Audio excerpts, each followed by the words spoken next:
எங்களின் உணர்வோடும் உயிரோடும் கலந்து வாழுகின்ற அன்பு சொந்தங்கள் அனைவருக்கும் வணக்கம். நீண்ட காலமாக நம் மண்ணில்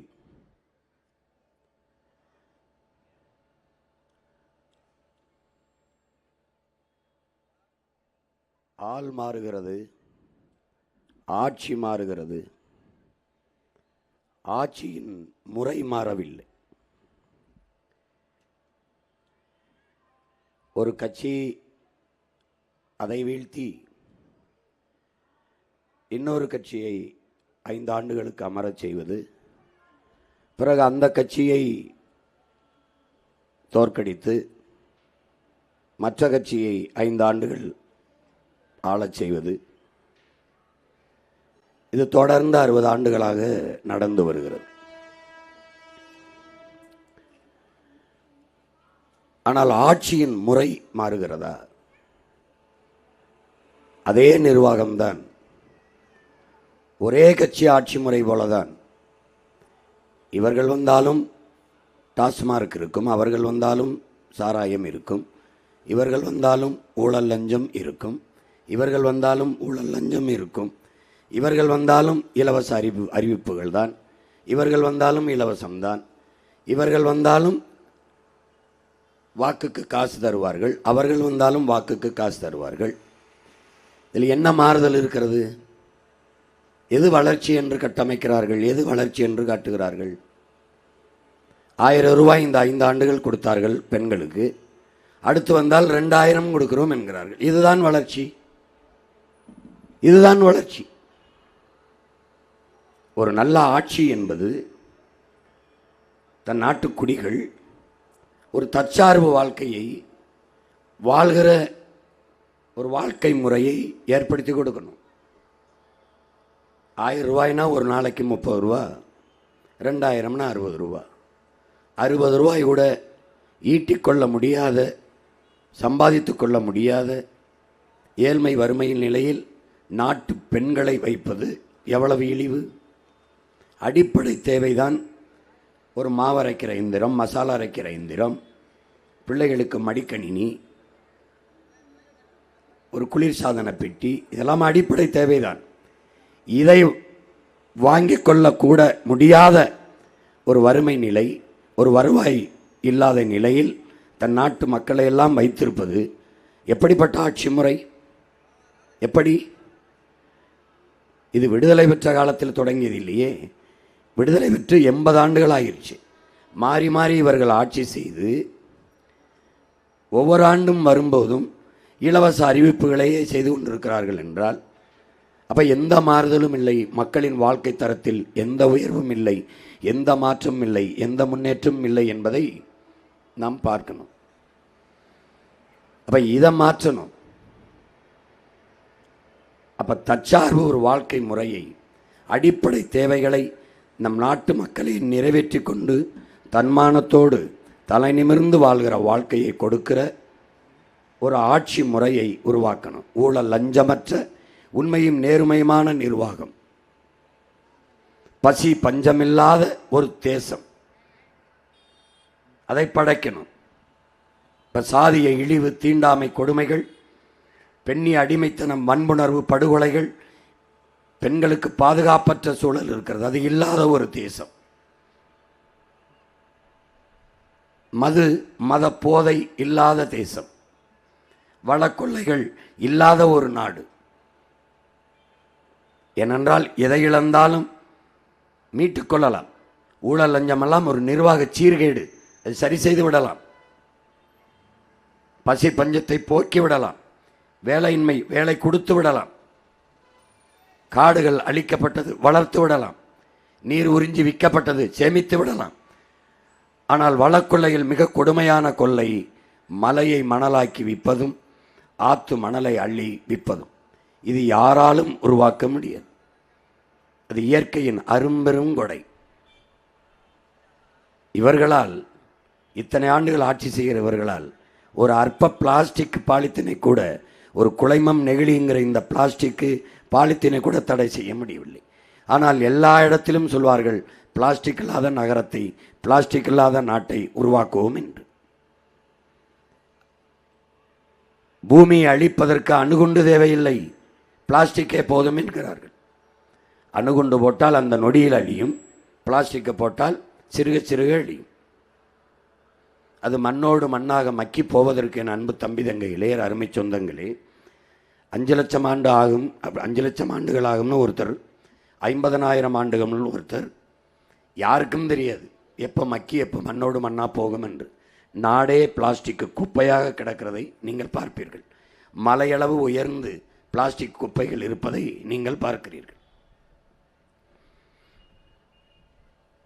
அதை கூட தடுக்க முடியவில்லை. மாற்று பயன்பாடு இருக்கிறது. பையென்றால் இவர்கள் அறிவித்தார்கள் திமுக ஆட்சிக்கு வந்தவன மீண்டும் மஞ்சப்பை. இது எவ்வளோ வேடிக்கையான அறிவிப்பு. ஏன் அது பை மஞ்சளாக தான் இருக்கணுமா? பச்சையாக இருக்கக்கூடாதா, வெள்ளையாக இருக்கக்கூடாதா, ஊதாவாக இருக்கக்கூடாதா? பை எந்த வண்ணத்திலும் இருக்கலாம், துணிப்பையாக இருக்கணும், அதுதான் முதன்மையானது. மஞ்சப்பை என்று அறிவித்தார்கள். எத்தனை பேர் மஞ்சப்பையை பயன்படுத்துகிறார்கள்? அதே பிளாஸ்டிக் தான். ஒரு துணி கடைக்கு போனால், ஒரு காய்கறி கடைக்கு போனால், எந்த கடைக்கு போனாலும் அவர்கள் அந்த பையில் தான் உங்கள் உடையை, உங்கள் பொருட்களை வைத்து கொடுக்கிறார்கள். இதுக்கு மாற்று இல்லையா? இருக்கிறது. சணல் பை இருக்கிறது, வாழை நாரில் செய்கிற பைகள் இருக்கிறது.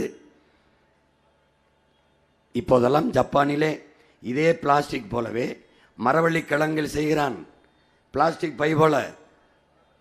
அது மக்கள் எப்படி தண்ணியில் விட கரைஞ்சு போயிடுது. அந்த நுட்பத்தையே நம் கடைபிடித்து மாற்றுக்கு போகக்கூடாது. எல்லாவற்றையும் மாற்ற வேண்டும் என்று துடிக்கிற உங்கள் பிள்ளைகள் தான். இது மாற்றம் என்பது சொல்லல்ல, செயல். மாறுவோம், மாற்றுவோம். இது மாற்றத்திற்கான எளிய மக்களின் புரட்சி என்று தொடர்ந்து பேசிக்கொண்டு வருகிறோம். இம்முறை நாங்கள் பேசியதும் அச்சு ஆவணத்தில் கொடுத்ததும் உங்களை வந்து சேரவில்லை என்பதால் காட்சிகளாக எங்கள் கனவுகளை தெருவெங்கும் விரித்து வருகிறோம். எல்லாவற்றையும் கவனிக்கிற இந்த தேர்தல் களத்தில் எல்லா தலைவர்களும் முன்வைக்கிற கருத்துக்களை, எப்படி ஆட்சி செய்வோம் என்பதை, நாங்கள் வந்து என்ன செய்வோம் என்பதை கவனிக்கிறீர்கள். உங்கள் பிள்ளைகள் நாங்கள் சொல்வதையும் கவனியுங்கள். எது சரியாக இருக்கிறதோ அதை தேர்வு செய்யுங்கள். யார் கையில் நாடு இருந்தால் பாதுகாப்பாக இருக்கும், சரியாக இருக்கும் என்பதை யோசித்து சிந்தித்து முடிவெடுத்து வாக்கு செலுத்துங்கள்.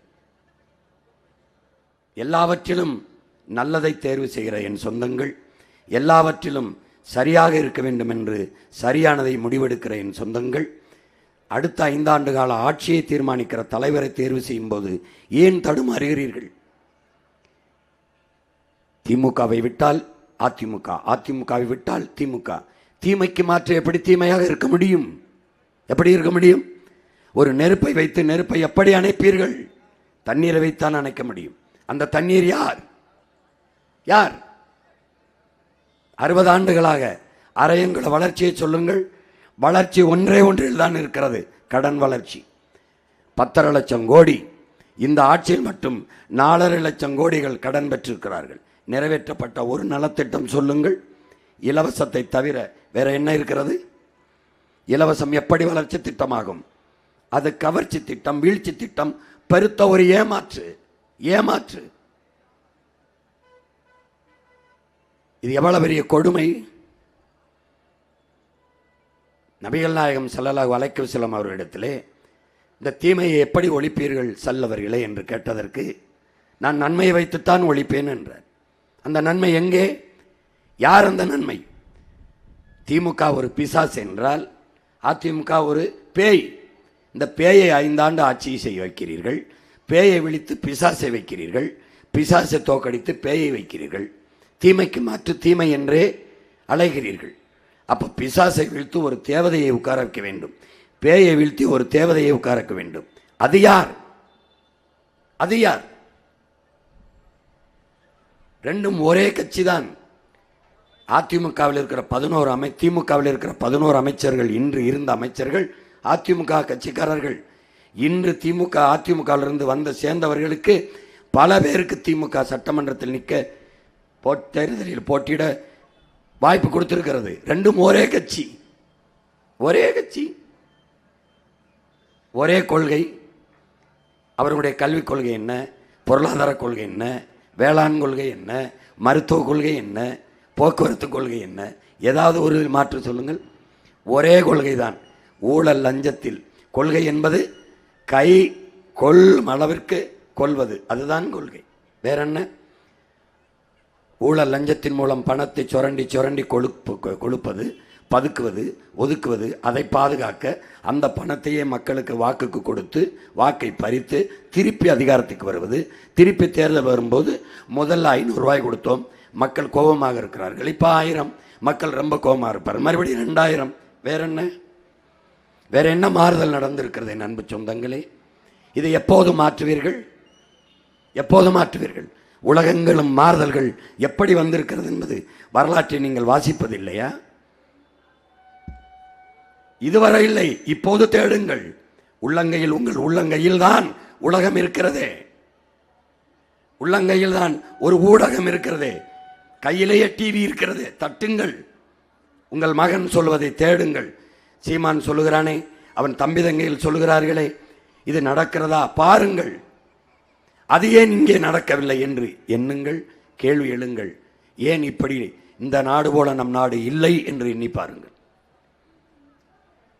மாற்றம் என்பது, புரட்சி என்பது வரலாற்றின் பக்கங்களை நிறைத்திருக்கிற வார்த்தை மட்டுமல்ல என் அன்பு சொந்தங்களே. சாதாரண மக்கள், நீங்களும் நானும் நிகழ்த்தக்கூடிய நிகழ்கால நிஜம் என்பதை என் அன்பு சொந்தங்கள் புரிந்து கொள்ள வேண்டும். வண்டி நிறைய குப்பை இருந்தாலும் அதை கொளுத்துவதற்கு யாரும் வண்டி நிறைய நெருப்பெடுத்து செல்வதில்லை. ஒரு தீப்பெட்டி, ஒரு தீக்குச்சி தான். கொளுத்தினால் பற்றி எரியும் குப்பை. உங்கள் மகன் 36 லட்சம் தீக்குச்சிகளை வைத்திருக்கிறேன், கொளுத்தி எரிக்கிறேன். ஒரு புரட்சி தீயை இந்த மண்ணிலே பற்ற வைக்கிறேன், அநீதிக்கு எதிரான ஒரு புரட்சி தீயை. அதைத்தான் இறைமகன் இயேசு சொல்லுகிறார். அநீதிக்கு எதிரான புரட்சியை பற்ற வைக்கவே நான் இந்த மண்ணில் வந்தேன், புரட்சி தீயை பற்ற வைக்கவே இந்த மண்ணிற்கு வந்தேன் என்கிறார். அதைத்தான் உங்கள் மகன் செய்கிறேன். இங்கே பேசிய என்னுடைய தம்பி பாலமுரளிவர்மன் சொன்னார், எந்த பிரச்சனைக்கு போராடவில்லை, எந்த துறையில் போராட்டம் இல்லை. போக்குவரத்து தொழிலாளர்கள் பழைய ஓய்வூதியம் போராட்டம், உயிர்காக்கும் மருத்துவ பெருமக்கள் போராட்டம் ஊதிய உயர்வுக்கு, ஆசிரியர் பெருமக்கள் பணி நியமனம், பணி நிரந்தரம், தேர்வு எழுதிவிட்டு தேர்ச்சி பெற்ற பிள்ளைகள் 12,000 பிள்ளைகள் ஆசிரியர் பணிக்கு பணி நியமனம் வீதியிலே, மாற்றுத்திறனாளிகள் வீதியிலே, சேவை தேவதைகளாக இருக்கிற செவிலிய பெண்கள், நர்ஸ் வீதியிலே, அறிவை வளர்க்கும் அறிவு கருவறை ஆசிரியர் பெருமக்கள் வீதியிலே, சமவேளை செய்கிறோம் சம்பளம் கொடுங்கள் என்று வீதியிலே, உழவர் குடிமக்கள் வெம்பாடு வட்டு விளைய வைத்த நெல்லை அகவிலையை கொடுத்துவிட்டு கொள்முதல் செய்து சேமிப்பு கிடங்கில் சேமியுங்கள் வீதியிலே, சாலையிலே. வேர்வை சிந்தி விளைய வைத்தவன் கண்ணீர் சிந்தி சாலையிலே நிற்கிறான். அவன் விளைய வைத்த நெல் மலையிலே நனைந்து முளைத்து கிடக்கிறது. டாஸ்மார்க் சரக்கு எப்படி பாதுகாக்கப்படுகிறது? பசியை போக்கும் உயிர் தேவையாக இருக்கிற உணவு பண்டம் எப்படி வீதியிலே கிடக்கிறது? போராடுகிறான். கணக்கில்லாத விளைநிலங்கள் தொழிற்சாலைகளுக்கு பறிக்கப்படுகிறது. ஐயோ, என் நிலத்தை பறிக்கிறானே என்று வேளாண் பெருங்குடி மக்கள் வீதியிலே, துப்புரவு பணியாளர்கள் வீதியிலே, எங்களை தனியாருக்கு கொடுத்து விடாதீர்கள் என்று வீதியிலே, மகளிர் சுய உதவி குழுக்கள் வீதியிலே, எல்லாரும் போராடுகிறார்கள். அப்புறம் எப்படி ஒரு ஆட்சி முறை? போராட்டங்களை, மக்களின் கோரிக்கையை ஏற்று தீர்வு காணாத அரசு எப்படிப்பட்ட அரசு? இத்தனை போராட்டங்களை மக்களுக்குள் திணிப்பது எவ்வளவு பெரிய கொடுமை! சட்டசபையிலே நம்முடைய முதல்வர் அவர்கள் ஐயா ஸ்டாலின் அவர்கள் பேசியது உங்களுக்கு நினைவிற்கும் இல்லை என்றால் தேடி பாருங்கள். இந்த கடந்த 3 ஆண்டுகளில் மட்டும் 1 லட்சம் போராட்டங்களுக்கு நாங்கள் மக்களுக்கு அனுமதி கொடுத்திருக்கிறோம் என்று. 1 லட்சம் போராட்டம். இதில் என்ன பெருமை? எவ்வளவு பெரிய கொடுமை! 1 லட்சம் பிரச்சனைகளை மக்களுக்குள் திணித்தது யார்? இது என்ன ஆட்சி முறை? எப்படி சகிக்கிறீர்கள்? பிரச்சனையை தீர்க்க வேண்டிய அரசு பிரச்சனைகளை திணித்து கொண்டு இருக்கிறது. இது யார் சரி செய்வது? இப்ப இந்த தேர்தலில் போட்டி யாருக்கு? இலவசம் 2000 2500 தரவே மாட்டேன். 20,000 ஈட்டிக் கொள்கிற வேலை வாய்ப்பையும் வருவாய் பெருக்கத்தையும் தருவேன். ஒரு பக்கம் 3 தான் இலவசம். அண்டா, மிக்சி, குண்டா, பிரிட்ஜு அதெல்லாம் கிடையாது. கல்வி தருவேன், ஆகச் சிறந்த கல்வி. கல்விக்கேற்ற வேலையை தருவேன், அதற்கு ஏற்ப சம்பளம் தருவேன். அதை வைத்து வாழ்கிற பெருமை மிக்க வாழ்வை தருவேன். தன்மானமிக்க தமிழினத்தை தலை நிமிர்ந்து தன்மானத்தோடு கையேந்தாது வாழ வைப்பேன். அறிவை வளர்க்கும் கல்வி கட்டணமில்லாது உலகத்தரத்திற்கு. உலகத்திலே கல்வியிலே சிறந்த நாடு பின்லாந்து, 2வது தென்கொரியா, 3வது சிங்கப்பூர். நம்புங்கள், உங்கள் மகன் இந்த 3 நாட்டையும் முந்திக் கொண்டு போய் என் தமிழ்நாட்டை வைப்பேன். அடுத்து மருத்துவம், உயிர் காக்கும் மருத்துவம். என் மக்களுக்கு தரமான, சமமான, சரியான மருத்துவத்தை கட்டணமில்லாமல் கொடுப்பேன். எப்படி கொடுப்பேன்? உலகத்தில் தலை சிறந்த மருத்துவங்களை கொடுக்கிற நாடுகள் பிரிட்டன், அமெரிக்கா, சீனா, ரஷ்யா, ஏன் சிங்கப்பூர், மலேசியா கூட மிகச்சரியான மருத்துவத்தை கொடுக்குது. பிரான்ஸ் கொடுக்குது. உங்களுக்கு தெரியுமா, நம்முடைய ஐயா எழுத்தாளர் பிரபஞ்சன், அவருக்கு இதய நோய் வந்து விடுகிறது, இதயத்தில் அடைப்பு. அரசு மருத்துவமனைக்கு போக விரும்புகிறார், பணமில்லை. அவருடைய நண்பர்கள் எல்லாம் சேர்ந்து, வேண்டாம், அங்கு போனால் மருத்துவ தரம் இருக்காது, அதனால் தனியார் மருத்துவமனைக்கு போகலாம் என்றால் 6 லட்சம் ரூபாய் கேட்கிறார்கள் அந்த இதய அறுவை சிகிச்சைக்கு. அப்போது அவர் எழுதுகிறார், எனக்கு நண்பர்கள் இருந்தார்கள் நிறைய, அவர்கள் ஆளுக்கு கொஞ்சமாக பணம் போட்டு என்னுடைய இதய அறுவை சிகிச்சையை வெற்றிகரமாக நிகழ்த்தி விட்டார்கள். அதன் பிறகு அவர் பிரான்ஸுக்கு செல்கிறார். அவர் மகன் அங்கு இருக்கிறார். அவர் மகனை பார்க்க சென்றவர் பிரான்ஸ் மருத்துவமனைக்கு உடல் பரிசோதனைக்கு, மெடிக்கல் செக்கப் ஒரு தடவை சோதித்துக் கொள்ளலாம் என்று தன் மகனோடு பிரான்ஸ் மருத்துவமனைக்கு செல்கிறார். சென்று வந்த அந்த மகன் எழுதிய கடிதத்தை தான், கட்டுரையைத்தான் இப்போது நான் சொல்கிறேன்.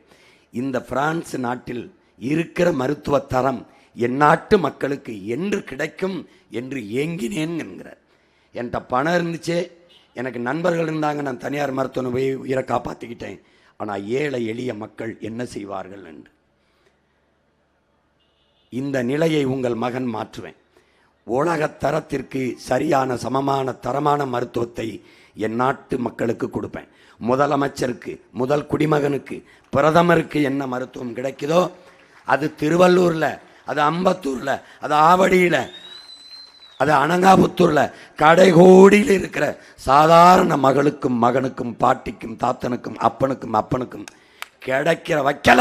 நான் பிரபாகரன் மகன் இல்லை, எழுதிவை நான் செய்வேன். 1 ரூபாயானாலும் 1 கோடியானாலும் கட்டணமில்லாமல் ஆகச் சிறந்த மருத்துவத்தை செய்வேன். சேவை என்பது இதுதான், ஆட்சி என்பது இதுதான், மக்களுக்கு கொடுக்க வேண்டிய அடிப்படை இதுதான். இது தரம், கட்டணம் இல்லாமல் தருவேன். இது 2 தான். பிறகு நீர், குடிநீர். தண்ணீர் மனித தேவை அல்ல, உலக உயிர்களின் உயிர் பால், உயிர் தேவை. அதை விற்கிறதுக்கு நான் அனுமதிக்க மாட்டேன். வந்தேன், கிண்ணல அப்பளோ எல்லாம் எங்கே போகிறான்னு தெரியாது, மூடிட்டு போக வேண்டியதான். ஏன்? நானே தூய குடிநீரை என் நாட்டு மக்களுக்கு கொடுத்துருவேன், கட்டணம் இல்லாமல் இலவசமாக கொடுத்துருவேன். உனக்கு தண்ணி செலவு மிச்சம், மருத்துவ செலவு மிச்சம், கல்வி செலவு மிச்சம். பெற்றுக் கொடுங்கள், பிள்ளைகளை கற்றுக் கொடுக்கிறோம் நாங்கள். பிள்ளைகள் வீட்டின் செல்வங்கள் அல்ல, நாட்டின் செல்வங்கள். சட்டம், கல்வி எழுதி வைப்பேன். கல்வி மானுட உரிமை, கொடுக்க வேண்டியது அரசின் கடமை. சட்டம். மருத்துவம் ஒரு மகத்தான சேவை, அது என் மக்களுக்கு தேவை. சட்டம். காசு உனக்கு 10 பைசா செலவில்லை, முடிச்சுட்டேன். அடுத்த தண்ணீர் வீட்டு வாசலில் கொடுத்துட்டேன். வேற பசி, நானே வேளாண்மை செஞ்சுட்டேன். சோறு பசி இல்லை. நானே மாட்டு பண்ணை வச்சுருக்கேன், பால். நானே கோழி பண்ணை வச்சுருக்கேன், முட்டை. நானே ஆடு வளர்க்குறேன், கறி. வேற என்ன வேணும்? என்ன வேணும்? வேளாண்மை. கத்தரிக்காய், வெண்டைக்காய், சுரக்காய், பூசணிக்காய், கீரை, அரிசி, பருப்பு, முருங்கை எல்லாம் என் பண்ணையில் இருக்குது. உனக்கு பசி என்ற சொல் பைந்தமிழன் ஆட்சியில் இல்லை, ஒழிச்சு தள்ளிட்டேன். வேற என்ன வேணும்? நிலமும் வளமும் சார்ந்த தொழிற்சாலை.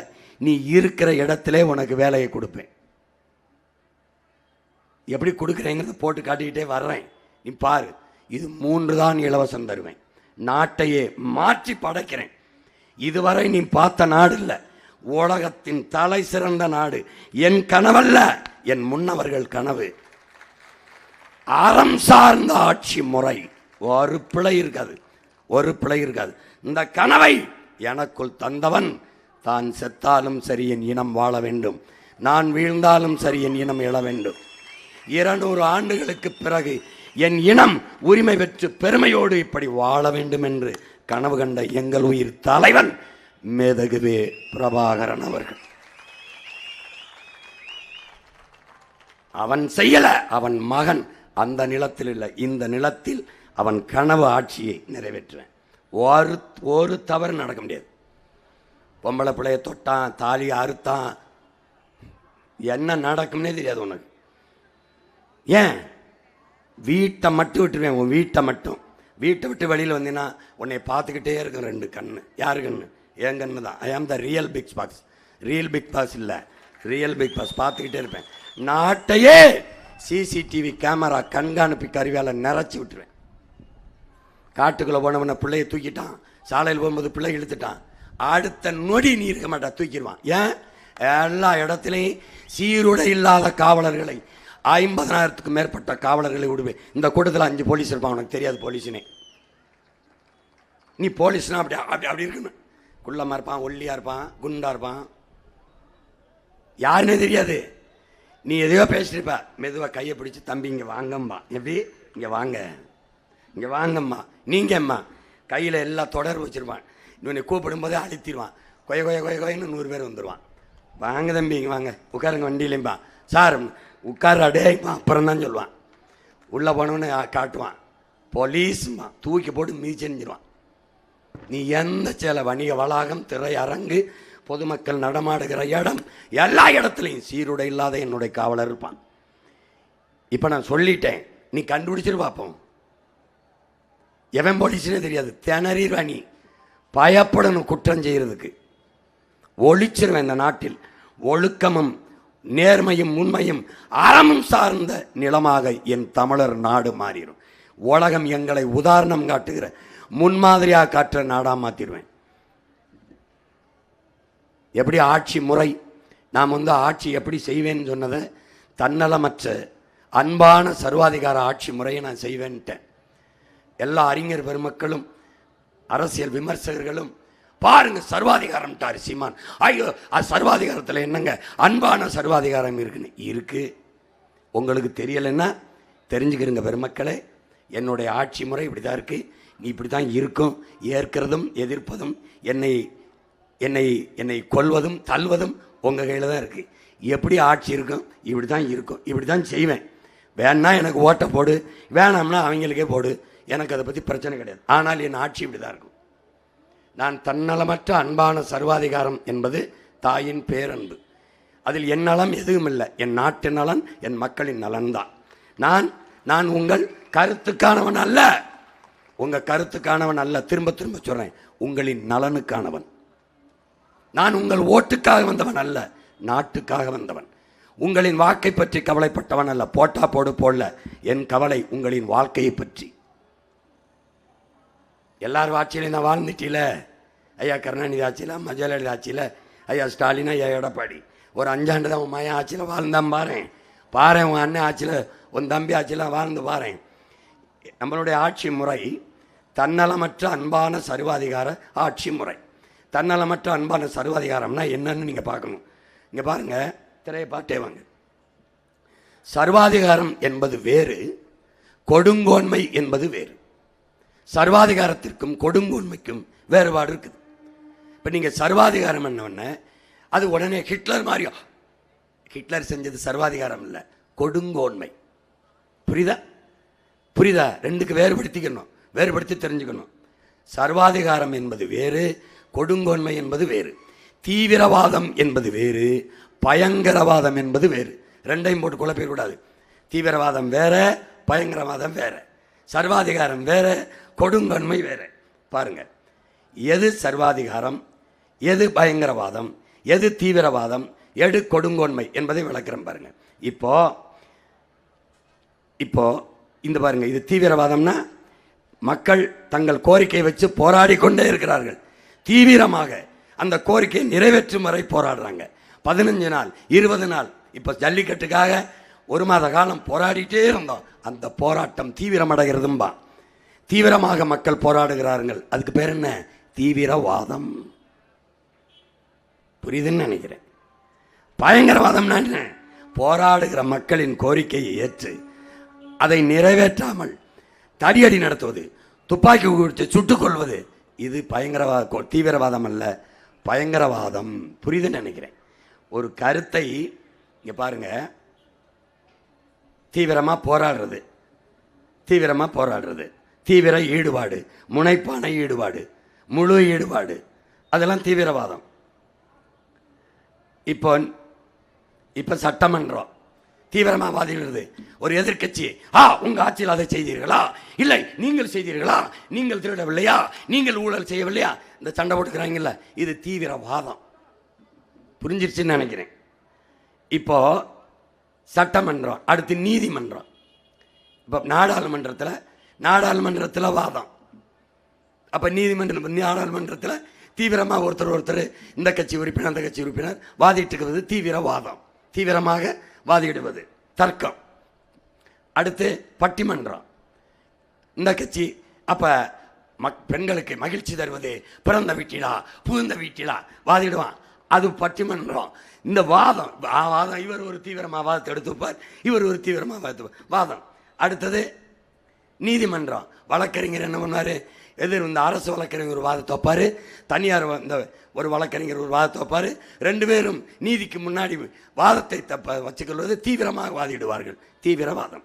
ஆனால் பயங்கரவாதம் என்பது இந்த கருத்தை எதிர்கொள்ளாமல், கருத்தாக எதிர்கொள்ளாமல் அந்த கருத்தை முன்வைத்தவனை, அந்த கருத்துக்குரியவனை அழித்து ஒழித்து விடுவது பயங்கரவாதம். விளங்குதுல? விளங்கிருச்சா? இதுக்கு மேலே விளங்கலைன்னா நான் என்ன பாடம் நடத்துறது? இங்கே பாருங்க, அதுக்கு சான்றுலாம் சொல்கிறேன், காட்டிக்கிட்டே வரேன். இப்போ தீவிரவாதம் வேற, பயங்கரவாதம் வேற, அதுக்கு ஒவ்வொன்றா சொல்கிறேன்.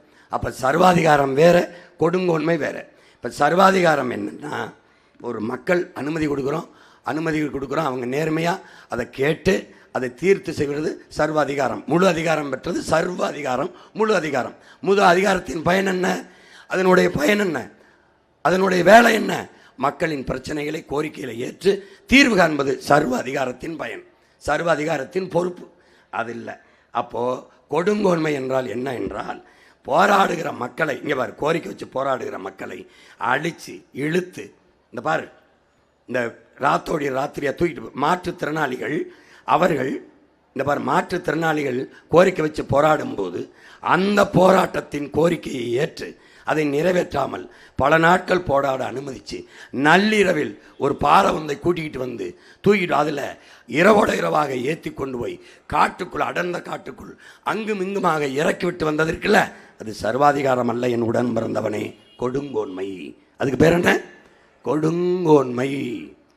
நல்லா கவனிச்சுக்கணும், ரெண்டையும் வேறுபடுத்தி பார்த்துக்கணும். இந்த பகுதி நேர ஆசிரியர்கள் போராட்டம் தொடருது, அடித்து வண்டியில் ஏற்றி இந்த கூவாத்தில் நின்று போராடுறாங்க.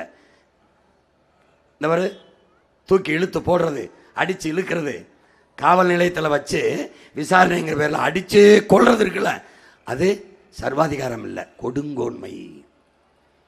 கொடுங்கோன்மை, அது கொடுமையான பயங்கரவாதம். அது விளங்குதுன்னு நினைக்கிறேன். இதுக்கு மேலே கேள்வி யாரும் கேட்கக்கூடாது, புரிஞ்சுக்க.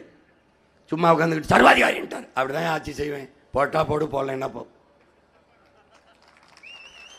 இந்த பாரு, இந்த சிஏஏ போராட்டத்துக்கு அடிச்சு இழுத்துட்டு போறது பாரு. கோரிக்கையை ஏற்கிறியா இல்லையா? ஜனநாயகம்னா மக்களுக்கு முழு உரிமை இருக்கிறது. மக்களின் போராட்டங்களுக்கு, கோரிக்கைகளுக்கு செவிசாய்த்து மதிப்பளித்து கோரிக்கைகளை நிறைவேற்றி கொடுக்கத்தான் மக்களால் உருவாக்கப்பட்ட அதிகாரம், கொடுக்கப்பட்ட அதிகாரம், உருவாக்கப்பட்ட ஒன்று அரசு. அது மக்களை அடித்துக் கொள்ளும், சுட்டுக் கொள்ளும், அடிவுறுத்தும், அவனை தூக்கி வீசும்னா எப்படி? போராட்டங்களை அடித்து நொறுக்கி நீர்க்கடிக்கை செய்யும். அப்படின்னா எப்படி? அது சர்வாதிகாரம் இல்லை என் உடன் பிறந்தவனே. அதற்கு பேர் தான் கொடுங்கோன்மை. அதுக்கு பேர் தான் கொடுங்கோன்மை. இங்கே பாரு, இது எப்படிப்பட்டதுன்னா, இது நல்லா கவனிச்சுக்க. தூத்துக்குடியில் ஸ்டெர்லைட்டு ஆலைக்கு கேட்குறோம். பல போராட்டங்களுக்கு நானே போய் முன்னின்று போராடி இருக்கேன் 3-4 முறை. அந்த போராட்டத்தில் ஸ்டெர்லைட் ஆலையால் நிலத்தடி நீர், நம்முடைய நிலத்தடி நீர் நஞ்சாயிருச்சு. நஞ்சின அப்படின்னா மஞ்சள் நிறத்தில் வந்துடும். மீத்தேன் இடத்துல, ஹைட்ரோ கார்பன் எடுத்த இடத்துல, நிலக்கரி பழுப்பு நிலக்கரி எடுத்த இடத்துல யுரேனியம் கலந்துடும்.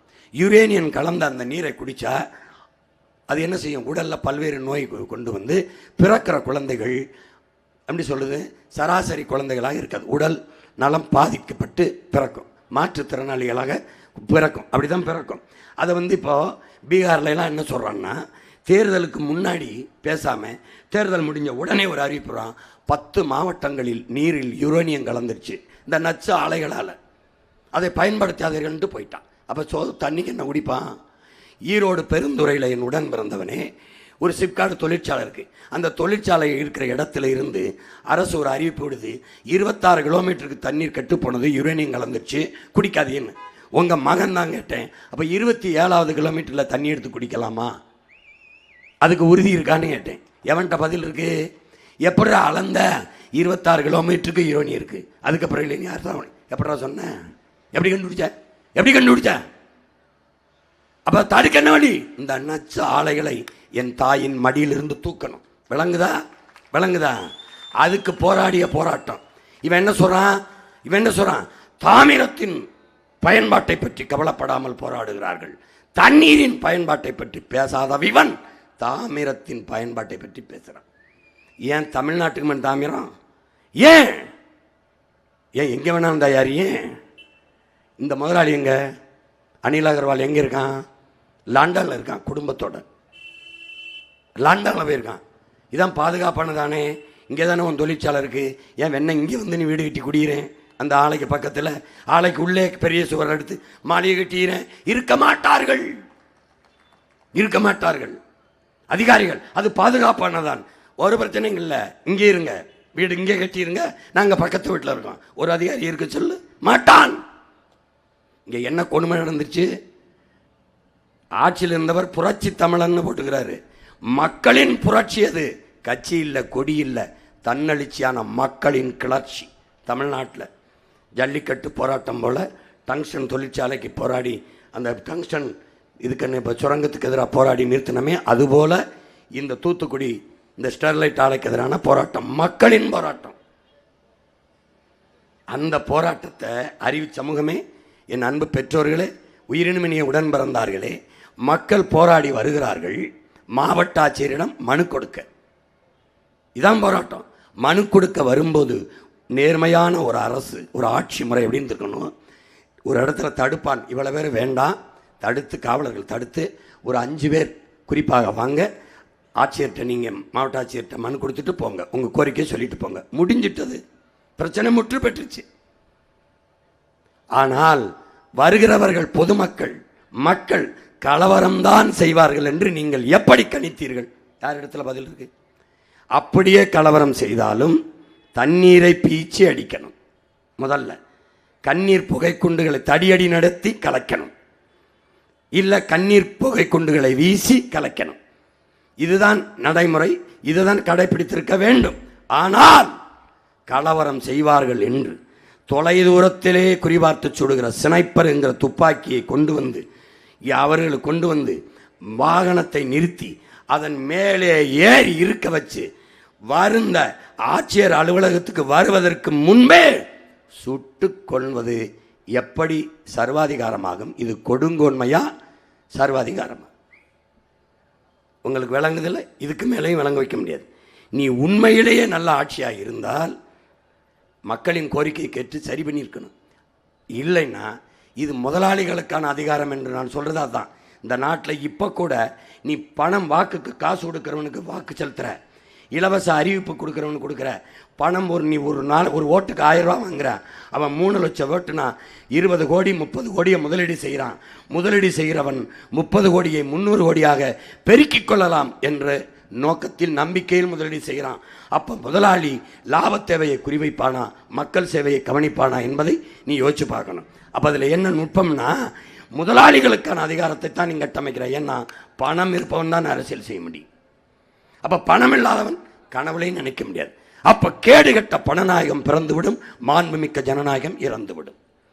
அப்ப மக்களுக்கான ஆட்சி ஒன்று இருக்காது. மக்களாட்சி செத்து மண்ணோடு மண்ணா போகும். அப்ப பணநாயகம் பல்லிழிச்சு சிரிக்கும். விளங்கிருச்சா? அப்போ 5 விழுக்காட்டு முதலாளிகளுக்கான அதிகாரமே கட்டமைக்கப்படும். 95 விழுக்காடு உழைக்கும் மக்கள், பாட்டாளி வர்க்கம், அன்றாட உழைக்கா மக்களுக்கான அதிகாரம் இருக்காது. அவனுடைய குரல் வலை நெரிக்கப்படும். திடீர்னு வீடு ஆக்கிரமிப்பு நீடிப்பான், திடீர்னு குடிசை காலி பண்ணுவான், திடீர்னு நிலத்தை எடுப்பான், விளைஞ்ச நிலத்தில் உழுவான் டிராக்டர் வச்சு. ஏன் தொழிற்சாலை வருதும்பா? ஏன்னா நீ குரலற்றவன், அரசியல் வலிமையற்றவன், அதிகார வலிமையற்றவன், அடிமை. அப்ப என்ன செய்யணும்? பணம் எவன் கொடுக்கிறானோ அவனை தோக்கடிக்கணும். முதலாளிகளுக்கான அதிகாரத்தை வீழ்த்தி உழைக்கும் மக்களுக்கான அதிகாரத்தை உருவாக்கணும். அதுக்கு பேர் என்ன? மக்களாட்சி. அதுக்கு பேர் என்ன? ஜனநாயகம். புரியுதா? இப்ப தெரியுதா எதுன்னு? இந்த துப்பாக்கி சூடு நடத்தினவை யார், சுட சொன்னவை யார், இதுவரை தெரியாது. அருணா ஜெகதீசன் நீதியரசருக்கு முன்பு, அம்மாவுக்கு முன்பு 3 மணி நேரம் நின்று நேரடி சாட்சியம் அளித்த மகன் நான் ஒருத்தன் தான் இருக்கேன். அதில் என்ன பயன்? அறிக்கை கொடுத்து என்னாச்சு? தூக்கி ஓர போட்டு போயிட்டாங்க. அந்த துப்பாக்கி சூட்டில் ஈடுபட்ட அதிகாரிக்கு பணி உயர்வு, பணியிட மாற்றம். அதுலேயும் பாதுகாப்பு படையிலே அதே அதிகாரிக்கு அதே தூத்துக்குடியிலே பணி நியமனம் செஞ்சது இந்த திமுக அரசு. என்னது இந்த ஆட்சி முறை? சர்வாதிகாரம் அல்ல என்னுடன் பிறந்தவனே, கொடுங்கோன்மை. இப்போ சர்வாதிகாரத்திற்கும் கொடுங்கோன்மைக்கு வேறுபாடு உனக்கு தெரிஞ்சிருச்சு. அது தூத்துக்குடி துப்பாக்கி சூடுதான்.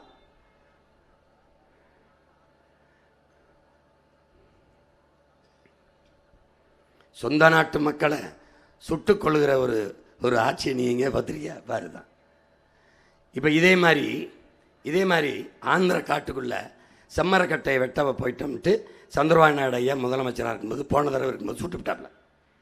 இப்போ அது சர்வாதிகாரம்ங்கிறது, அது அந்த மாதிரி ஆட்சி முறைனா முறைப்படி சட்டப்படி இவர் வெட்டிட்டாங்க அப்படின்னு சான்றுகளோடு பிடிச்சு கைது பண்ணி சிறையில் அடைச்சிருந்தா தமிழ்நாட்டு அரசு இவருக்கு செய்யலைனாலும் அந்த குடும்பம் சார்ந்தவங்க ஒரு வழக்கை போட்டு நீதிமன்றத்தில் வழக்காடி ஒரு வருஷம் இல்லைனாலும் 6 மாதம் வழக்காடி வெளியில் எடுத்து வந்திருப்போம். அது சர்வாதிகாரம். ஆனால் சுட்டு போட்டாம்பார், மரக்கட்டையா சுட்டு போட்டாம்பார், அது சர்வாதிகாரம் இல்லை. உடன் பிறந்தவனே, கொடுங்கோன்மை, பயங்கரவாதம், அரச பயங்கரவாதம், அரச கொடுங்கோன்மை. தூத்துக்குடியில் இருந்த துப்பாக்கி சூடு அரச பயங்கரவாதம். போராடின மக்கள் தங்கள் கோரிக்கையை நிறைவேற்றியாக வேண்டும் தீவிரமாக போராடின தீவிரவாதம். அந்த மக்களை சுட்டு வீழ்த்தியது பயங்கரவாதம், அரச பயங்கரவாதம். தீவிரவாதத்துக்கும் பயங்கரவாதத்துக்கும் வேறுபாடு, சர்வாதிகாரத்துக்கும் கொடுங்கோன்மைக்கும் வேறுபாடு விளங்கிருச்சுன்னு நினைக்கிறேன். எனக்கு பாடம் நடத்துகிற பேராசிரியர் கூட இப்படி நடத்த கிடையாது, உங்களுக்கு இப்படி நடத்திக்கிட்டு இருக்கேன் பார்த்துக்க. இப்போ ஒரு நேர்மையாளன் சர்வாதிகாரியாத்தான் இருக்க முடியும். யாரு? தமிழ் சமூகத்தின் அறிவு சொத்தாக இருக்கிற, பேரறிஞனாக இருக்கிற நம்முடைய ஐயா இறையன்பு அவர் என்ன சொல்றார்? ஒரு நேர்மையாளன் சர்வாதிகாரியாகத்தான் இருக்க முடியும். அதுக்கு சான்று உங்க மகன் காட்டுறன் பாரு. எப்படி சர்வாதிகாரம்னா என்ன, அன்பான சர்வாதிகாரம்னா என்ன? அன்பான சர்வாதிகாரம், அன்பான என்னன்னா தன்னலமற்று மக்களின் நலன், நாட்டின் நலன், பிறரின் நலன். அதான் அன்பான. எதுக்கு சான்று காட்டுறேன் பாரு. இப்போ இது ஒரு பனை, எளிய உதாரணம், பனை மரம். இந்த பனை மரம் எடுத்தவொடனே அதுவா பனை ஆயிருதா? இல்லை. அப்ப எப்படி வரும்? கருக்கு குட்டியா வரும், கருக்கா வரும். இந்த பாரு, இங்க பாரு எப்படி வருது. இந்த பனையாவதற்கு முன்பு எப்படி இருந்துச்சு? இப்படி இருந்துச்சு. எப்படி இருந்துச்சு? இப்படி இருந்துச்சு. இது எப்போ பனையாகுது? இங்கே பாரு. எப்போ பனையாகுது? எப்போ உனக்கு பனையாகி பலன் தருது, நொங்கு தருது, பதநீர் தருது, கருப்பட்டி தருது, கல் தருது. எது இப்போ எப்படி எப்போ பனையாகுது? பாரு ராஜா, இங்கே பாரு. ஒருத்தன் இந்த மட்டையை கத்தியை வச்சு பனையின் இடுப்பை இப்படி கீறி மட்டையை கழிக்கணும்.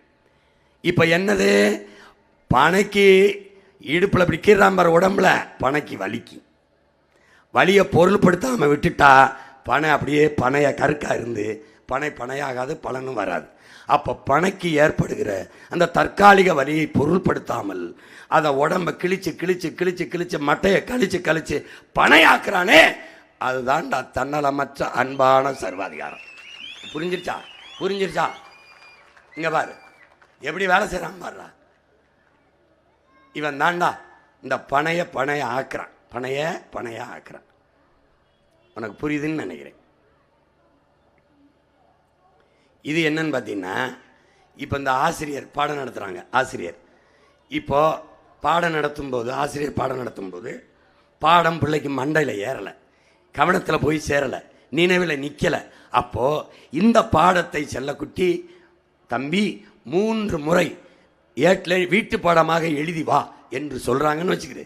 அது அந்த மாணவன் பார்வையில் அந்த ஆசிரியர் சர்வாதிகாரியாக தெரிவார். ஐயோ அந்த டீச்சர் ஐயோ ஐயோ அப்படின்னு.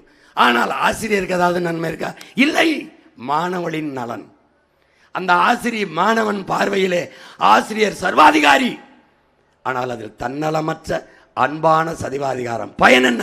மாணவனின் எதிர்காலம். அதான்டா தன்னலமற்ற அன்பான சர்வாதிகாரம்.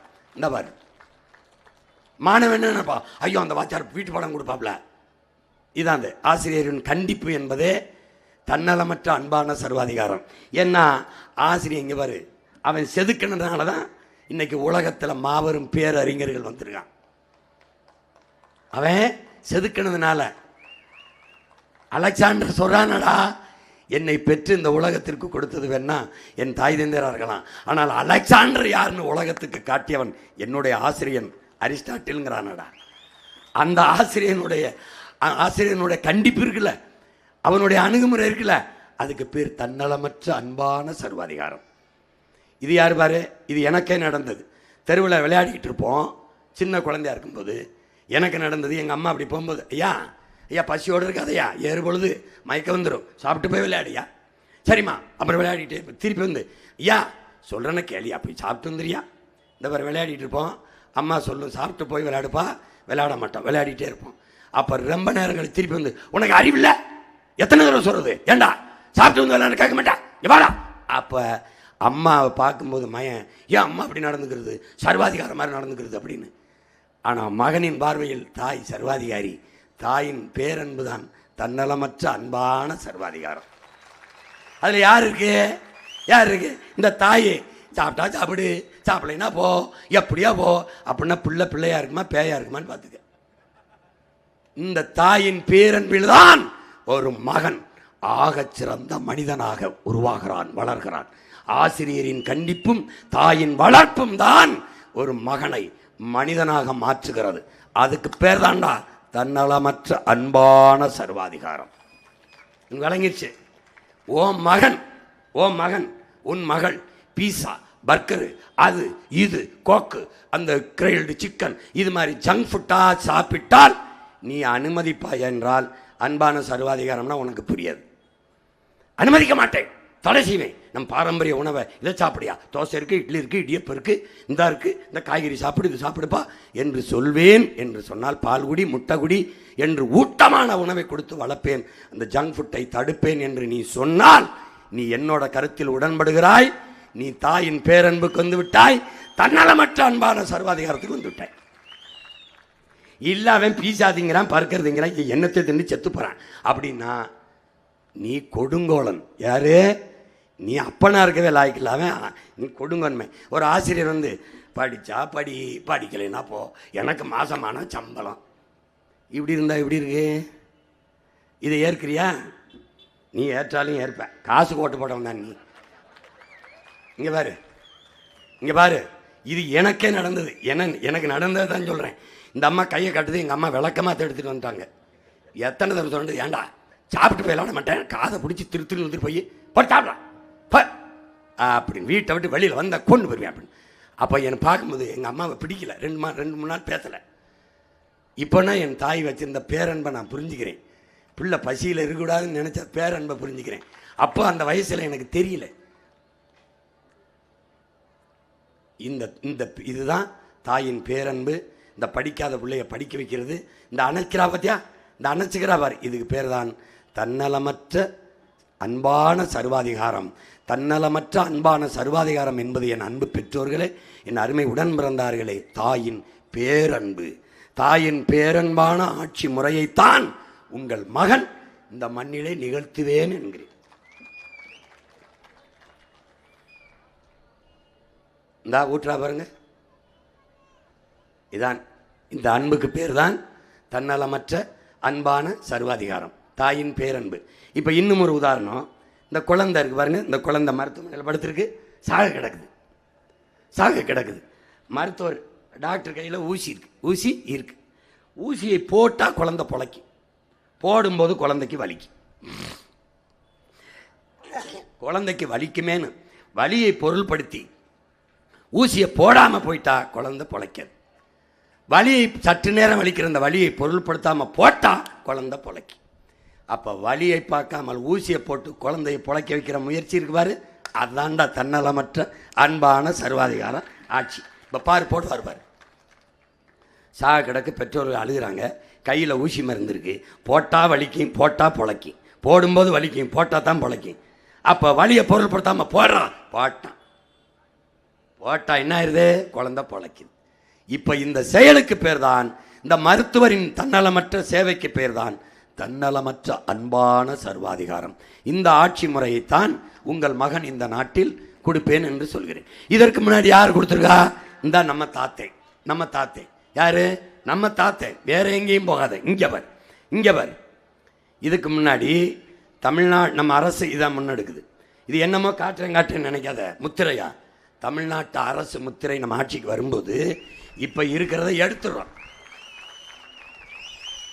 ஏன் இதை வைக்கிறான்? தமிழனின் பெருமை வள்ளுவ பெருமகனார் தான். உலகம் முழுமைக்கும் ஏற்றுக்கொள்ளப்பட்ட ஒரு மறையை தந்த மகான் நம்முடைய முன்னவன் வள்ளுவன் தன்னை உலகினுக்கே தந்து வான்புகள் கொண்ட தமிழ்நாடு. அதை உலகத்துக்கு சொல்ல என் பாட்டனை உட்கார வச்சு புறப்போக்கும் எல்லா உயிருக்கும் வச்சு, என்னுடைய உற்ற உயிர் தோழனாக இருக்கிற காளையை வச்சு, என்னுடைய தேசிய மரமாக இருக்கிற பனையை வச்சு, உயிர் தேவையாக இருக்கிற நெல்லை கீழே வச்சு, நாங்கள் யாருங்கிறது இந்த நாட்டின் தேசிய விலங்காகவே இருக்கிற புலியை வச்சு, அந்த அசோக சக்கரத்துக்கு கீழே வச்சு, தமிழ்நாடு அரசு கிடையாது, தமிழ்நாட்டு அரசு முத்திரை. ஏன் எல்லாத்தையும் மாத்துறேன், தலைகளாக மாத்துறேன். 5 தலைநகர் இப்போ எல்லாம் ஆமாம் அமெரிக்காவில் அங்கே இருக்கு இங்கே இருக்குன்னு காட்டணுன்னு, ஆமாம் அது இருந்தால் நல்லா தான் இருக்கும். நான் சொன்னதுக்கு பிறகு ஐயா ஸ்டாலின் திருச்சியை 2ஆம் தலைநகராக மாற்றுவோம். நாங்கள் என்ன செய்கிறோம், மொத்தமாக அவங்க எல்லாரையுமே மாற்றிடுறோம். இங்கே என்ன கவனிக்கிறோம்னா, இந்த தத்துவத்தை படித்து பாரு. குறைஞ்சபட்ச ஜனநாயகத்தை நிறைவேற்ற வேணும், அதிகபட்ச சர்வாதிகாரம் தேவைப்படுகிறது. குறைஞ்சபட்ச ஜனநாயகம் இருக்கும்ல, அதை நிறைவேற்றக்கூட அதிகபட்ச ஜனநாயகம் தேவைப்படுது. கீழ்ப்படியை கற்றுக்கொள்ளாதவன் கட்டளை எடுக்கிற தகுதியை பெறமாட்டான். தன்னை தாழ்த்தி கொள்ள தயாராக அவன் தலைமை ஏற்கிற தகுதியை பெறமாட்டான். இதான் உலகம் முழுக்க இருக்கிற தத்துவங்கள். இப்போ எது ஒன்றையும் இழக்க தயாராக இல்லாதவன் பிரிதொன்றை அடைய முடியாது. கட்டுப்பாடற்ற சுதந்திரமற்ற கட்டுப்பாடும் சரியாக வராது. இதுக்கு சான்று இங்கே பாரு. இதை எப்படி சொல்றாரு நம்ம ஐயா சாலை இறந்தலினார், சேதாரம் இல்லாமல் நகை செய்ய முடியாது, சிலரேனும் சாகாமல் பகை வெல்ல முடியாதுங்கிறப்பல. இங்கே பாரு, இப்போ வேக கட்டுப்பாடு வச்சிருக்கோம். இப்போ 60 கிலோமீட்டரு அந்த வேகத்தில் நீ போகணும் அப்படின்னு வச்சுக்கிட்டீங்கன்னா 60 கிலோமீட்டரில் தான் போகணும். நல்லா கவனிச்சுக்க. அதுக்குள்ள ஒரு 1/2 கிலோமீட்டர் வேகம் கூட போயிட்டீங்கன்னா கூட அங்கே பாரு வேக கட்டுப்பாட்டு அறை எங்கே இருக்கும். இந்த மாதிரி வீதியில் நிற்கிற டிராஃபிக் போலீஸ் இருக்குது, அதை நம்ம ஆட்சியில் குளிரூட்டப்பட்ட கண்ணாடி, அந்த ஊரில் ஆவடியில் போட்டு காட்டுறேன். ஆவடியில் இங்கே நேரம் இல்லை, அங்கே என்ன பண்ணி உட்காந்துருப்பாப்ல. நீ போகும்போது ராஜா எல்லா பக்கமாக வளைவை போட்டு கண்காணிப்பு கருவியை பொருத்திருப்பேன். கீழே ஒன்று, மேலே ஒன்று, இப்படி ஒன்று, அப்படி ஒன்று, தப்பிக்கவே முடியாது. அப்படி சரன்னு தாண்டி போனோன்னே கிங் அங்கே அவருக்கு வரும் வண்டி, எண்ணம், படம் எல்லாம் வந்துடும். அடுத்த நிறுத்தத்தில் குறுக்க வந்து நின்றுவாப்புல. இங்கே பாரு, இது யார், நீங்கள் தானான்னு கேட்பாப்புல. அந்த குறைஞ்சபட்ச ஜனநாயகத்தை காப்பாற்ற அதிகபட்ச சர்வாதிகாரம் தேவைப்படுது. இதில் தான் தோன்றித்தனமாக எல்லா இடத்தையும் எப்படி வேணாலும் போவான்.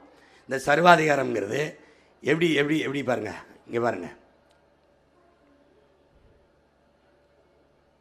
நம்ம ஐயா தமிழ் அறிவின் அடையாளமாக இருக்கிற நம்ம ஐயா அப்துல் கலாம் சொல்கிறாங்க, என் நாட்டு மக்கள் என் நாட்டை விட்டு உலகத்தின் எந்த நாட்டுக்கு போனாலும் அந்த நாட்டு சட்டத்திட்டத்தை அப்படியே கடைப்பிடிக்கிற என் நாட்டு மக்கள் நம் நாட்டுக்கு சொந்த நாட்டுக்கு வந்தால் அந்த சட்டத்திட்டத்தை எதையுமே கடைபிடிப்பதில்லை. காரணம், இந்த நாடு கொடுத்திருக்கிற அளவு கடந்த சுதந்திரம். அதை தான் உங்கள் மகன் என்ன சொல்கிறேன், கட்டுப்பாடற்ற சுதந்திரமும் சுதந்திரமற்ற கட்டுப்பாடும் சரியாக வராதுங்கிறேன். அவர் சொன்னது தான். இந்த பாரு, அவர் அப்படி சொல்கிறாரு, நான் அப்படி சொல்கிறேன். இப்போ என்ன செய்கிறாருன்னா, எப்படி எந்த நாட்டுக்கு போனாலும் கடைபிடிக்கிறான். மலேசியா போனால், சிங்கப்பூர் போனால், துபாய் போனால், அரபு நாடு போனால், அமெரிக்கா போனால், ஆஸ்திரேலியா போனால், அந்த நாடு என்ன சட்டம் சொல்லுதோ அதை அப்படியே கடைபிடிக்கிறான். ஆனால் இங்கே பாரு, எப்படி ஒழுங்காக இருக்கான் பாரு, அந்த நாட்டில் எப்படி பாதை எப்படி கிடக்கிறான், எல்லாம் சரியாக இருப்பான். சொந்த நாட்டில் சாலையில் ஒன்று கடிச்சு விடுவான் பாரு, குப்பையை தாறுமாறாக போடுவான். எப்படி போடுறான் பார்த்துக்க, சரி புருன்னு போவான், வண்டி எப்படி நிறுத்துவான், அப்படி ஓட்டுவான். இது என்னன்னு புரியுதா? அதுதான் அவர் சொல்கிறாரு, ஒழுங்குக்கு வராதுன்றப்பல. இப்போ நீங்கள் கேட்டீங்கள, அந்த தன்னலமற்ற அன்பான சர்வாதிகார ஆட்சியை செய்தது யாருன்னு? நம்ம தாத்தன் தான். நம்ம தாத்தன் பெருந்தலைவர் காமராஜ். இந்த வாரம் காட்டுறேன் பாரு, என்ன செய்கிறாருன்னா, வைகை அணையை கட்டுறாரு. வைகை அணையை கட்டுறாரு தாத்தா. அது நீரை தேக்கி பாசனத்துக்கு பயன்படுத்தணும், வேளாண்குடி மக்களை வாழ வைக்கணும்னு முடிவெடுத்துட்டாப்புல. இப்போ என்ன செய்கிறதுன்னா, 20 கிராமத்தை வெளியேற்றுறாரு. அதில் நம்ம ஐயா கவிப்பேரரசு வைரமுத்து கிராமமும் இருக்குது, அவர் கவிதையிலே எழுதுனது இருக்குது. ஆனால் இந்த மக்களுக்கு மாற்று இடத்தை கொடுத்துட்றாரு. நீங்கள் அதான் அன்பான சர்வாதிகாரம். கொடுங்கணும்னா போடா இருடா போரான்னு ஒன்று சுட்டு அப்படிலாம் சொல்லலை. அழகாக கெஞ்சி இந்த இடத்துல போய் குடியிருங்க ஐயா என் பிள்ளைகளேன்னு கொடுத்துட்டு, அதுக்கு இழப்பீடும் கொடுத்துட்டு, இந்த 20 கிராமத்தில் இருக்கிற நிலப்பரப்பை எடுத்து வைகணையை தாத்தா கட்டுறார். நல்லா கவனிச்சுக்க. கட்டிட்டாரா? கட்டிட்டு திறக்க போகிறாப்புல. திறக்க போகும்போது இன்னைக்கு பல மாவட்டம் செழித்து வளருது. வரக்கூடாதுன்னு 300 பேர் கருப்பு கொடியை காட்டிக்கிட்டு, காமராஜே திரும்பி போ, வராதே, போராட்டம். அப்போது உள்ளே இருந்தவங்க ஓட்டுநர்லாம் ஐயா திரும்பி போயிடலாம்ங்கிறாங்க. தாத்தா என்ன சொல்கிறாரு, இப்படி விலைக்கு ஓட்டுன்னே, இப்படி விலைக்கு ஓட்டன்னே, திரும்பி போயிட்டு போ. மறுபடி வண்டியை விலைக்கு ஓட்டி போகிறாப்புல. வர வேண்டாம் வர வேண்டாம்னு சொன்னவங்க 300 பேர் அங்கே போனால் வண்டியை விட்டு இறங்கினா 10,000 பேர் மாலையோடும் தாளத்தோடும் பூவோடும் ஆரத்தியோடும் காத்திருக்கான்.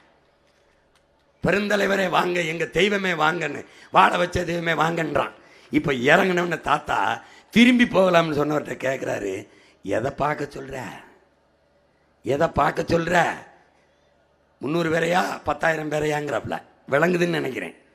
அப்போது இதை தான் நம்ம தாத்தே இளந்தரையினார், சேதாரம் இல்லாமல் நகை செய்ய முடியாது, சிலரேனும் சாகாமல் பகை வெல்ல முடியாதுங்கிறான். 1000 பேர் வரவேற்கிறான். இன்னைக்கு வைகை அணையில் இருந்து பல மாவட்டங்கள் பயன்பெறுதென்றால், அதே மாதிரி தான் ஆழியார், கோயம்புத்தூரில் ஆழியார் அணை செழிப்பாக பல ஆயிரக்கணக்கான ஏக்கர் பயன்பெறுதென்றால் அந்த மகனின் தன்னலமற்ற அன்பான சர்வாதிகாரம். எப்படி கேரளாவில் இந்த மலை இருக்குல்ல, இந்த காற்றுல மலை, இந்த மலைக்கு அந்த பக்கம் தண்ணி கிடக்கு, சும்மா கிடக்கு. அந்த தண்ணியை இங்கிட்டு கொண்டு வரணும்னா இந்த மலையை குடஞ்சி உள்ளே போகணும், குடஞ்சி உள்ளே போகணும். 2-3 கிலோமீட்டருக்கு மேலே உள்ளே போயிட்டோம்னா, இந்த மலையை அறுத்து உள்ள 4-5 கிலோமீட்டருக்கு போய் அங்கிட்டு போயிட்டா அந்த இது வழியாக தண்ணி ஓடியாந்துடும். ஓடியாந்தால் இங்கே அணையை கட்டி தடுத்து நம்ம ஆழியார் அணை இருக்குல்ல, அதை நம்ம பயன்படுத்திடலாம்னு நினைக்கிறாப்புல. இப்போ அவர் கட்டினது அந்த அணை. இப்போ என்ன செய்கிறாரு, இந்த மலையை குடைகிறார். இங்கே பாரு, இன்னைக்கு இருக்கிற நுட்பம், இன்னைக்கு எல்லாம் அப்படி ட்ரில் போடுறது, கரகரன்னு அறுக்கிறது, அதெல்லாம் இருக்குது. இன்றைக்கி அப்படி சரசரசன்னு அறுத்து 1 மாதத்தில் எடுத்து விட்டு போயிடுவான், ஒரு வாரத்தில். ஆனால் அன்னைக்கு அந்த நுட்பமில் வெடிகுண்டு வச்சு, சின்ன சின்ன வெடிகுண்டு வச்சு தான் இருக்கணும். கடப்பாறை இந்த சுத்தியில் வச்சு பேத்து அப்படி போகணும். அப்போது அது கடும் பணி.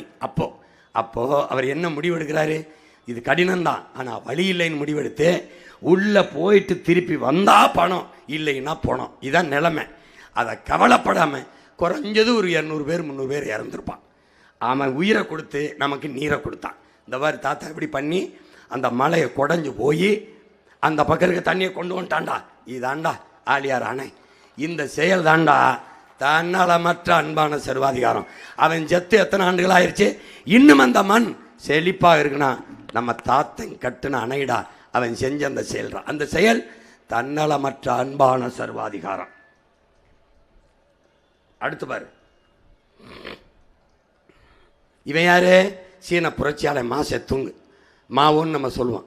இவன் மஞ்சள் நதின்னு ஒரு நதி அந்த நாட்டில் வறுமையை போக்குது போடுவார். சீனா மஞ்சள் நதி தெரியும். இந்த நதியை கொண்டு வர தண்ணியை கொண்டு வர பல ஆயிரம் பேர் இறந்துருக்கான். இப்படி போகும்போது செஞ்சனை போகும்போது அவன் என்ன பண்ணுறான், சில பேர் இறந்து போயிடுறான். இறந்தவர் போக இருப்பவர் முன்னேறுங்கிறான். எப்படி முழக்கத்துன்னு வைக்கிறான் பாரு. அங்கே போய் நின்ட்டான். பெரிய மலை இருக்குது, நம்ம தாத்தாவுக்கு முன்னாடி இந்த மாதிரி பெரிய மலை இருக்குது. அந்த மலையை பார்க்கும்போது மாவோ சொல்கிறாரு, மக்கள் 1,00,000 பேர், இந்த மலையை எப்படி தகர்க்கிறதுன்னு மக்கள் மலைக்கும் போது சொல்கிறாரு, மக்கள் நாம் தான் 1,00,000 பேர், கைகள் 2,00,000ங்கிறான். நம்பிக்கை கொடுக்குறான். அடா உடைகிறான். உடைச்சு தண்ணியை எடுத்துக்கிட்டு வந்து மஞ்சள் நதியை கொண்டு வந்து சீனாவை செழிக்க வைக்கிறான். இந்த செயலுக்கு பேர் என்ன? தன்னலமற்ற அன்பான சர்வாதிகார ஆட்சி. அதை தான் சேதாரம் இல்லாமல் அதை தான் போட்டிருக்கு. இப்போ அந்த போக்குவரத்து பேருந்து 60 பேர் போகிறீங்க, உங்கள் எல்லாருக்குமே பேருந்தை ஓட்ட தெரியும்னாலும் எல்லாரும் ஓட்டக்கூடாது, ஒரு ஓட்டுநர் தான் ஓட்டணும். எல்லாரும் ஓட்டினீங்கன்னா சரிங்க, இப்படி பிடிச்சிருப்பீங்கன்னா ஊர் போய் சேர மாட்டீங்க. எங்கே போய் சேருவீங்கன்னு பாரு. எங்கே போய் சேருவீங்க? எல்லாரும் அப்படி ஓட்டு இப்படி ஓட்டுனா ஊருக்கு போக மாட்டீங்க, மேலே போயிடுவீங்க. இந்த கப்பல் இருக்குல்ல, 1000 பேர் போகிற கப்பல்னாலும் ஒரு மாலுமி தான் ஓட்டணும். கப்பலில் இருக்க எல்லாரும் கப்பலை ஓட்டணும்னு நினச்சா நீ கரை சேர மாட்டா ராஜா. அதுதான் இந்த ராஜா சர்வாதிகாரம், ஒழுங்கு. இவன் பாரு உலகத்தில் உனக்கு முன்மாதிரி. 1 கோடி எறும்புனாலும் ஒரே மூளையாகத்தான் இயங்கும். எப்படி போகிறான் பாரு. இப்படி நீ சாலை விதி எப்படி பாரு, ஒரே மாதிரி நடந்து போவான். ஒரே மாதிரி இப்படி போகிறது அப்படி போகிறது குறுக்க போகிறது, ஒருத்தர் இடிச்சுக்கிட்டு பாரு எப்படி ஓடுறான் பாரு. ஒரே மாதிரி முன்னாடி ஒரு எறும்பு போகுதுன்னா தலைமை எறும்பு, அது எப்படி எங்கே தண்ணிக்குள்ள போனால் தண்ணிக்குள்ள போகும், மரத்து மேலேன்னா மரத்து மேலே போகும், பாறையிலேன்னா பாறையில் போகும், எங்கே போகுதோ போகும். ஒரே மூளையாக தான் இயங்கும். இதுதான் ஒழுங்கு, சமூக ஒழுங்கு, நெறி. இதுக்கு பேர் தான் தன்னலமற்ற அன்பான சர்வாதிகாரம். குறுக்க பேசாத, நான் சொல்றத கேளு, செய், சொல்றேன்ல, அதுதான் புரியுதா? அதுதான் இந்த ஒழுங்குபடுத்துறது. இப்போ ஓட்டப்பந்தயம் இருக்கு, அங்கே வெற்றி கோடு இருக்கு. எதுக்கு 2 கோடை போட்டு இந்த கோட்டுக்குள்ளே இந்த ட்ராக்குக்குள்ளே ஓடி போய் அந்த வெற்றி கோட்டை தொடுன்னு சொல்லணும்? ஏன் சொல்லணும்? ஓடி போய் தொடுன்னா இவனை இடிப்பான், இவனை இடிப்பான், ஒருத்தன் போய் அங்கே கோட்டை தொட மாட்டான். இந்த பாரு, இந்த ஒழுங்கை எதுக்கு கொண்டு வரோம்? எதுக்கு இந்த ட்ராக்கை போடுறோம்? அந்த கோட்டுக்குள்ளே ஓடி போய் வெற்றி கோட்டை தொடு, அதான் ஒழுங்கு. அதான் ஒழுங்கு. இல்லைன்னா அந்த ஒருத்தர் மோதி விழுந்தது மாதிரி. அப்போ அந்த ஒழுங்குக்கு பேர் என்ன? இந்த கோட்டுக்குள்ள ஓடுன்னு சொல்றதுக்கு பேர் என்ன? தன்னலமற்ற அன்பான சர்வாதிகாரம். விளங்கிருச்சு? விளங்கிருச்சு. அடுத்து பாரு, இந்த சிங்கப்பூர் மலேசியா இருக்குல்ல, இந்த சிங்கப்பூர் மலேசியா வெள்ளக்காரன் ஆட்சி காலத்தில் அன்டச்சபிலிட்டி சிட்டிஸ், தீண்டப்படாத நகரங்கள். அப்படி இருந்த நகரத்தை ஜாய்ஃபுல் சிங்கப்பூர், கலர்ஃபுல் மலேசியான்னு உருவாக்குனான்னா ஒரே ஒரு தலைவன். பாரு அவன் யாருன்னு பாரு. இவன் யார் தெரியுதா? லீ குவான் யூனும் மாபெரும் தலைவன். பெரும் கனவு கொண்டு தன் ஒற்றை அவன் சிந்தனையால் அந்த நாட்டை செதுக்கினான். சிங்கப்பூரை உன்னுடைய நாட்டில் ஒரு மாவட்ட அளவு தான் அது, உன் மாநிலத்தில். இன்னைக்கு உலகத்தின் தலை சிறந்த நாடாக கல்வியிலே, மருத்துவத்திலே, ஊழலஞ்சமற்ற நாடாக இருக்குன்னா அந்த ஒற்றை மகனின் மூளையில் இயங்குச்சு. அவன் ஆட்சி முறை தன்னலமற்ற அன்பான சர்வாதிகார ஆட்சி முறை. பாரு, அவன் refused to be cowed. We gave them the courage. To the young and to the not so old, I say, look at that horizon. Follow that rainbow. Will you mind if we stop for a while? I am calculating not in terms of the next election. I am calculating in terms of the next generation. என்ன சொல்றாரு தெரியுதா? இதை தான் நான் தமிழில் எப்படி சொல்றேன்னா, அரசியல்வாதிகள் எப்போதும் அடுத்த தேர்தலை பற்றி சிந்திப்பார்கள், தலைவர்கள் மட்டும்தான் அடுத்த தலைமுறையை பற்றி சிந்திப்பார்கள். எனக்கு நெக்ஸ்ட் எலெக்ஷன் முக்கியம் இல்லை, நெக்ஸ்ட் ஜெனரேஷனுங்கிறான். அதை தான் ஓ மகன் சொல்கிறேன். எப்படி சொல்கிறேன்? அடுத்த தலைமுறையை பற்றி சிந்திக்கிறேன், அடுத்த தேர்தலை பற்றி இல்லை. அடுத்த தேர்தலில் வெற்றி அடைய நினைச்சிருந்தால் நான் 5000 தாரேன், இல்லை 50,000 கூட தாரேன். உனக்கு வீட்டுக்கு ஒரு ஹெலிகாப்டர் தாரேன். சொல்ல முடியுமா? முடியாது. ஏன்? நான் உன்னை ஏமாற்ற தயாராக இல்லை. என் ஆத்தாளையும் அப்பனையும், என் அண்ணனையும் தம்பியவும், என் பிள்ளைகளையும் என் தம்பி தங்கைகளையும் ஏமாற்ற தயாராக இல்லை. இதையெல்லாம் இந்த கொடுமைகளை மாற்ற வந்த மகன். அதனால சொராம்பார், எனக்கு வந்து நெக்ஸ்ட் ஜெனரேஷன்ரா, நெக்ஸ்ட் எலெக்ஷன்டா இம்பார்ட்டன்ட்டுங்கிறான். in terms of the next 100 years. 100 ஆண்டுகளுக்கு என் நாட்டை எப்படி பாரு, எப்படி உருவாக்குறான் பாரு அந்த நாட்டை. அதை விட பன்மடங்கு இந்த நாட்டை நான் உருவாக்கி காட்டல இம்பார்ட்டன்ட்ரா. ஒரு சிற்பி போல உன் மகன் என் தாய் நாட்டை செதுக்குவேன். லீ குவான் வேலை முடியும், உங்க மகன் சீமானால முடியாதா? எப்படி கட்டமைச்சிருக்கான் பாரு நாட்டை. 华语也不大流利，大家 அவன் என்ன சொல்றான், நம்ம பிள்ளைகளுக்கு தாய்மொழியிலே கல்வி கற்பிக்கப்படுங்கிறான். அதை தான் உங்க மகனும் சொல்றேன். பயிற்று மொழி தமிழ், கல்வி மொழி தமிழ், பாடமொழி ஆங்கிலம். உலகின் எல்லா மொழியும் எங்கள் விருப்ப மொழி. எம்மொழியும் கற்போம் நாங்கள் வாழ, எம்மொழி தமிழ் கற்போம் எங்கள் இனம் வாழ. விரும்பினால் எம்மொழியும் கற்றுக்கொள்ளுவோம், ஆனால் எங்கள் மொழி தமிழ் மீது உயிருக்கு மேலாக பற்று கொள்ளுவோம். அதான் எங்கள் மொழி கோட்பாடு. 就了解 புரிஞ்சுக்கிடுச்சுன்னு நினைக்கிறோம். 减轻每一个儿女的负担。如果让这样的制度下去，新加坡的社会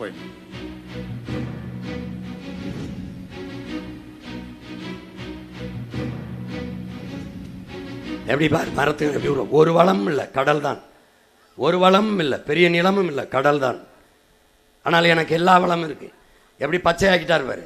இதை உன் மகன் என்ன சொல்றேன், 10 ஆண்டு பசுமை திட்டம், பல கோடி பனை திட்டம். அதுக்கு மரக்கண்டை நட வளர்க்க பல ஆயிரம் பேருக்கு வேலை கொடுத்த அரசு பணியில் 10 ஆண்டுகளில் என் பூமியை, என் தாயை பச்சை போர்வையால் போத்தி விட்டுருவேன். புவி வெப்பமாகுது, பருவநிலை மாறுது, மழை பெய்யல, காற்று நஞ்சாயிருச்சு, ஏர் பொல்யூஷன் ஆயிடுச்சு, காற்று, அந்த கதையே இருக்காது. மரம் நடுவதை ஒரு கலாச்சாரமாக உருவாக்குவேன். பிள்ளை பிறந்துருச்சா பேர் வைக்கிறதுக்கு முன்னாடி ஒரு பேரை வச்சு மரத்தை வச்சிடணும்.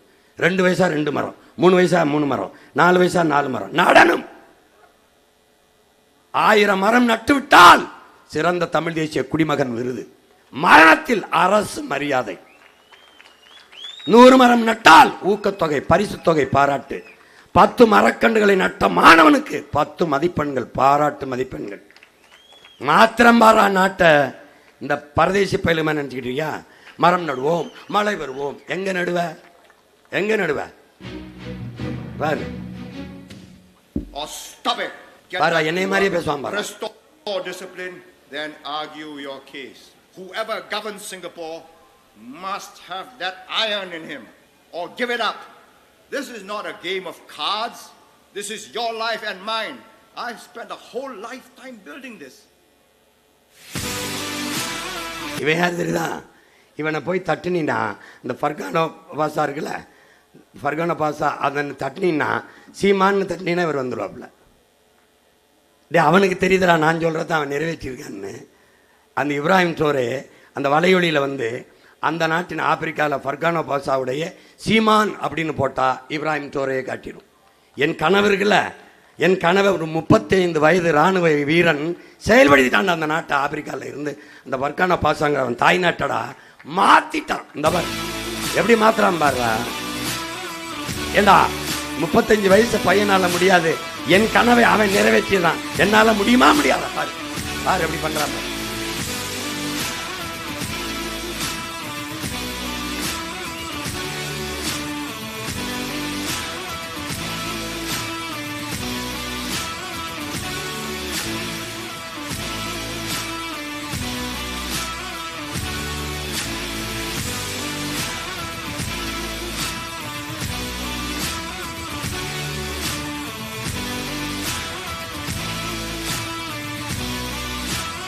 எதனால இது அவனால முடியுது? தன்னலமற்ற அன்பான சர்வாதிகார ஆட்சியார். லீ குவான் யூவால ஏன் செதுக்க முடிஞ்சது? தன்னலமற்ற மக்களின் கருத்துக்கு இல்லை, மக்களின் நலனுக்கு.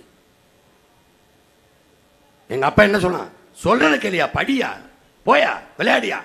அதுதான்டா, அதான்டா தன்னலமற்ற அன்பான சர்வாதிகார ஆட்சி முறை. அந்த ஆட்சி முறைக்கு ஒற்றை சொல் தாயின் பேரன்பு. 2 வார்த்தையில், தாயின் பேரன்பு. அந்த ஆட்சியை உங்கள் மகன் தருவேங்கிறேன். இந்த ஆட்சி இருந்தால், இப்படி ஆட்சி இருந்தால் நாடு நல்லா இருக்கும்னா, இந்த மகனுக்கு ஒரு வாக்கை தந்து அதிகாரத்தை தான். ஓட்டை போட்டு நாட்டை என்கிட்ட கொடு, இல்லை எவனுக்கோ போட்டு எங்களை சுடுகாட்டில் போட்டு போ. அதை பற்றி பிரச்சனை கிடையாது.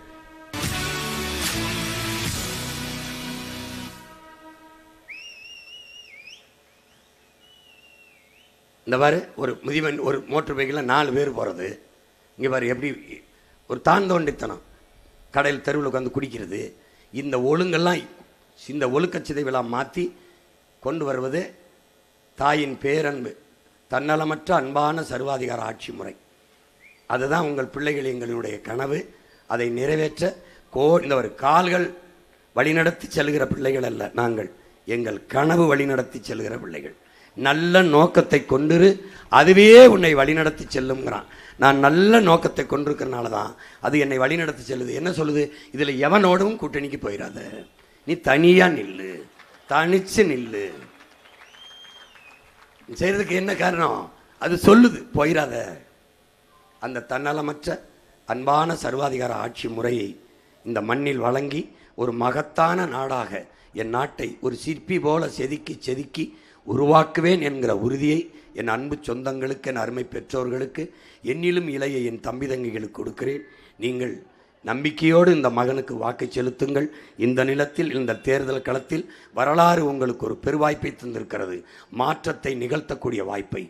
இந்த தேர்தல் ஒன்றுதான் நமக்கு இருக்கிற மாறுதல், அதை மாற்றத்திற்கான தேர்தலாக பாருங்கள்.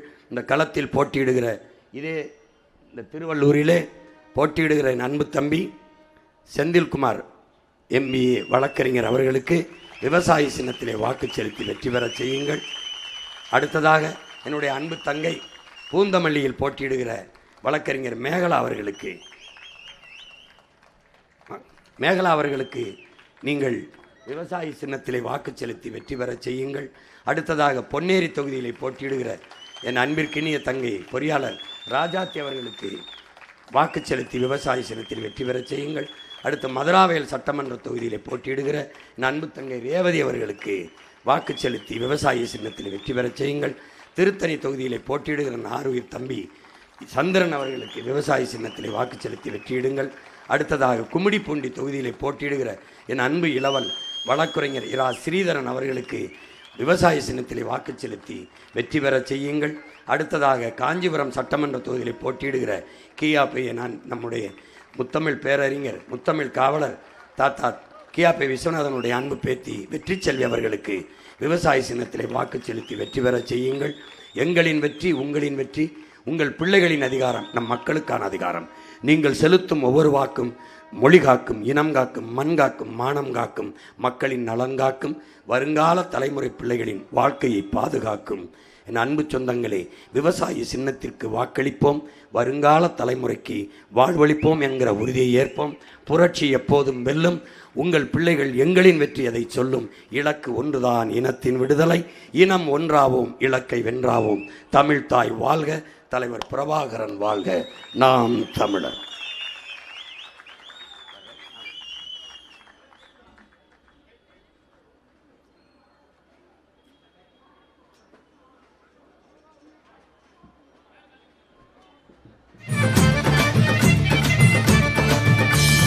தற்சார்பு பொருளாதாரம் எங்க கொள்கங்க, தற்சார்பு பொருளாதாரம் எங்க கொள்கங்க. காசு மார்க்க பொருளாதாரம் உங்க கொள்கங்க, காசு மார்க்க பொருளாதாரம் உங்க கொள்கங்க. நாட்டு மக்கள் நலம் எல்லாம் எங்க கொள்கங்க.